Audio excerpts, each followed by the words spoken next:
Understanding and optimizing word embeddings is crucial for enhancing the performance of natural language processing models.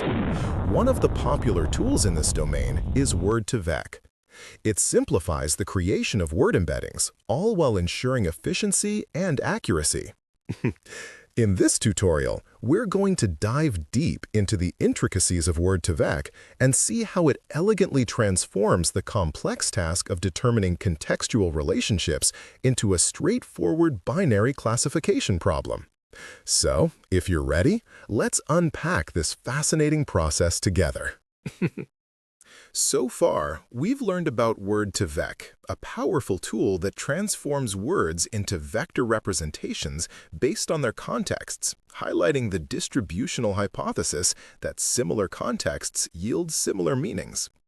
We've discussed the two main architectures, continuous bag of words and skipgram, focusing on how to implement the skipgram model using the Gensim library. We also dove into the significance of pre-processing text data and the importance of parameter experimentation to enhance the model's performance. Finally, we touched upon the limitations of Word2Vec and explored how it laid the groundwork for more advanced models like BERT and GPT. Now, let's shift gears and talk about how to optimize these embeddings for real-world applications. At the heart of Word2Vec is this fascinating concept of predicting context words based on a target word, or vice versa. But we can actually optimize this in a couple of key ways. One method is transforming the prediction task into a binary classification task. It's pretty straightforward. You would essentially ask the question, is this contextual word necessary for this target word, instead of trying to predict the whole context of a word. This approach allows us to focus our efforts more effectively and can improve the overall efficiency of our model. Now, let's implement the following code to create our logistic regression model for predicting the relevance of context words based on their embeddings. We begin by importing the logistic regression class from sklearn.linearModel and also bringing in NumPy to help us handle our numerical data. Next, we're going to define a dictionary to simulate word embeddings for a few sample words. Each word will be associated with a NumPy array that represents its vector representation. In this example, we have embeddings for king, queen, man, and woman. Now, let's specify king as our target word and prepare our training data.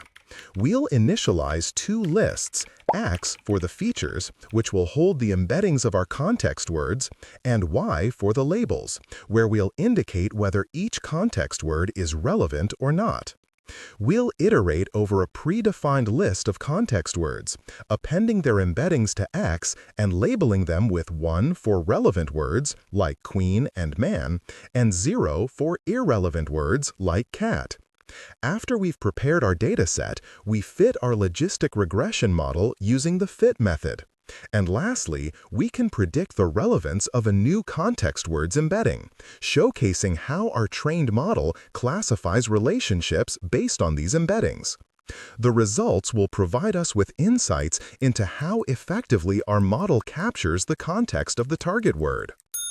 Now, let's implement a function that generates negative samples to enhance our Word2Vec model efficiency. This function, which we'll call generateNegativeSamples, takes two inputs, a target word and the number of negative samples you'd like to create. To simulate this, we'll define a dummy vocabulary filled with various words.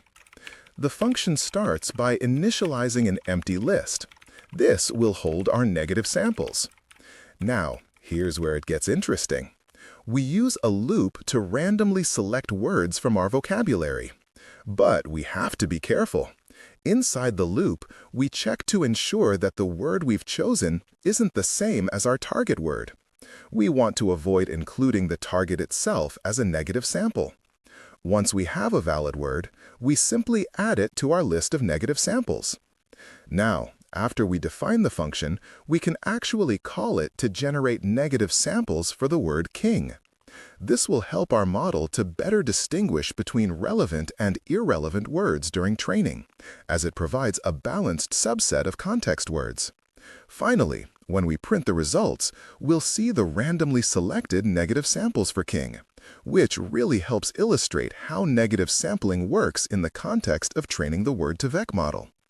This process is crucial for making efficient updates during training, since it narrows the focus to a subset of words rather than the entire vocabulary. The bar chart titled Optimizing Word Embeddings, Relevance Scores of Context Words displays 8 context words along the x-axis. Those are king, queen, man, woman, cat, dog, apple, and orange, with their corresponding relevance scores shown on the y-axis, which ranges from 0 to 1.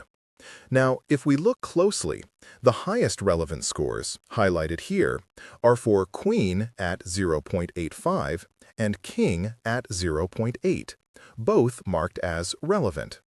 Then we see words that fall into a middle zone. Those are woman at 0.75, dog at 0.65, and man at 0.6. These are noted as moderately relevant, indicating a clear middle band of semantic closeness. Lower down the scale, we have orange at 0.5, cat at 0.40, and apple at 0.30, each one labeled as not relevant. The vertical arrangement of these scores really makes the separations explicit. There's a distinct gap between those top 2 relevant words and the next group, plus another clear divide from the moderately relevant words to those less useful. So, from this distribution, we can draw some helpful conclusions about which words should be treated as strong positives. Those are queen and king, while woman, dog, and man are potential positives that might need a bit more context for accurate usage. And then we have reliable negatives for sampling purposes, which are apple, cat, and orange. Understanding these categories is really important because they help inform how we select positive and negative examples, especially when we apply binary classification and negative sampling strategies, as outlined earlier. Now, let's dive into implementing PCA with our word-to-vec embeddings to help reduce their dimensionality for visualization purposes. First off, we'll start by importing the necessary libraries. We need PCA from sklearn.decomposition for doing that dimensionality reduction and matplotlib to plot our results. Once we have our libraries in place, we'll create a list of labels that represent our words and convert the corresponding embeddings into a NumPy array. This is all setting the stage for applying PCA effectively. Next, we fit the PCA model to our word embeddings where we specify n components equals 2. This allows us to reduce our data down to 2 dimensions. Why is this important? Well, it lets us visualize those high-dimensional embeddings in a 2D space, crucial for interpreting and understanding the semantic relationships among the words. Following the PCA transformation, we kick off a plotting figure and scatter the PCA results. This really helps us visualize how the words' embeddings relate to each other. As we iterate through our labels, we annotate each point on the scatter plot with its corresponding word, giving us clarity on which word each point represents. To wrap things up nicely, we add titles and axis labels to our plot, which enhances our visual understanding of how words cluster together within this reduced dimensional space. This shows us how well our embedding model is performing. Now, it's important to continually evaluate the performance of these embeddings based on specific tasks, as different applications may demand different optimizations. For instance, if you're diving into sentiment analysis, you might prioritize embeddings that really capture those emotional nuances in the text. On the other hand, when we focus on information retrieval or search, optimizing embeddings for relevance against a keyword becomes more critical. So, in conclusion, optimizing word embeddings through methods like binary classification, negative sampling, and dimensionality reduction significantly enhances their effectiveness in natural language processing tasks. We've explored how word-to-vec simplifies context prediction, allowing models to focus on what truly matters. Understanding these optimizations truly paves the way for tackling more complex NLP challenges while still relying on those solid foundational techniques. The tools and techniques we're discussing today can really bolster your understanding of word representations. Thank you for joining me on this journey into optimizing word embeddings. Remember, the world of AI is vast, and with each step, we're inching closer to building smarter systems that interact seamlessly with human language. In our next video, we'll shift gears and explore the latest advancements in models like BERT and GPT and how these are leading the frontier of AI and language understanding. Stay tuned.